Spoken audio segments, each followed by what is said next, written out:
Bat হাতে অধারাবাহিক সাকিব আল হাসান নিজের গুরুত্বকে অনুভব করতে পারছেন বেশ ভালোভাবে। জিম্বাবুয়ের বিপক্ষে 2 ম্যাচে ব্যাট হাতে জ্বলে উঠতে না পারা সাকিব ম্যাচ শেষ করেই নেমে পড়েন মিরপুরের সেন্টার উইকেটে।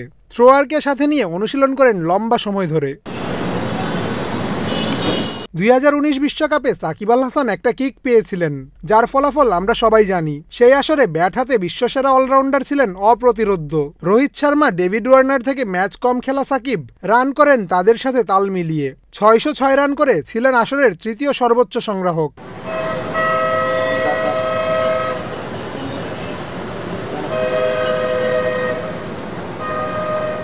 সে সময় ছিল ওয়ানডে ফরম্যাট, তবে এবারেরটা ভিন্ন।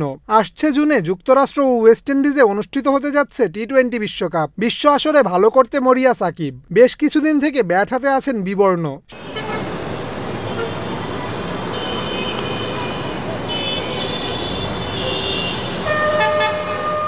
সম্প্রতি শেষ হওয়া ডিপিএল-এর সুপার লিগের শেষ ম্যাচে প্রাইম ব্যাংকের বিপক্ষে কোনো রান করতে পারেননি। সেদিন গোল্ডেন ডাক মেরে আউট হয়েছিলেন মিস্টার 75। ব্যাট হাতে বাজে প্রদর্শনের ধারাবাহিকতা সাকিব টেনে এনেছেন আন্তর্জাতিক ক্রিকেটেও।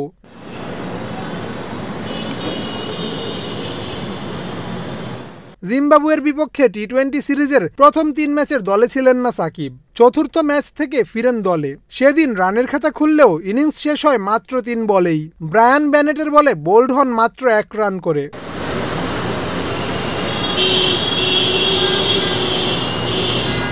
রোববার সিরিজের শেষ ম্যাচে জিম্বাবুয়েকে হোয়াইট ওয়াশ করার লক্ষ্যে নামে বাংলাদেশ। মাহমুদুল্লাহ রিয়াদ ছাড়া ব্যাট হাতে ব্যর্থ হন সাকিব সহ দলের সবাই। এদিন সাকিব ব্যাট হাতে শুরু পেলেও নিজের ইনিংসকে করতে পারেননি লম্বা। লুক জংওয়ের বলে ফ্লিক করে জনাথন ক্যাম্বেলের দুর্দান্ত ক্যাচে কাটা পড়েন 21 রান করে। নিজের ব্যাটিং নিয়ে চিন্তিত সাকিব, কারণ নিজের সামর্থ্যের বিন্দু পরিমাণও যে সাকিব দিতে পারছেন না। তাই তো বিশ্বকাপের আগে নিজের দুর্বলতা দূর করতে ম্যাচ শেষ করেই নেমে পড়েছেন ব্যাটিং অনুশীলনে। সাকিবের রানে ফেরাটা যে বাংলাদেশের জন্য বেশ প্রয়োজন। আসন্ন বিশ্বকাপে বাংলাদেশ দল যে তার ব্যাট বল 2টা ডিপার্টমেন্টের পারফরমেন্সের দিকেই তাকিয়ে থাকবে।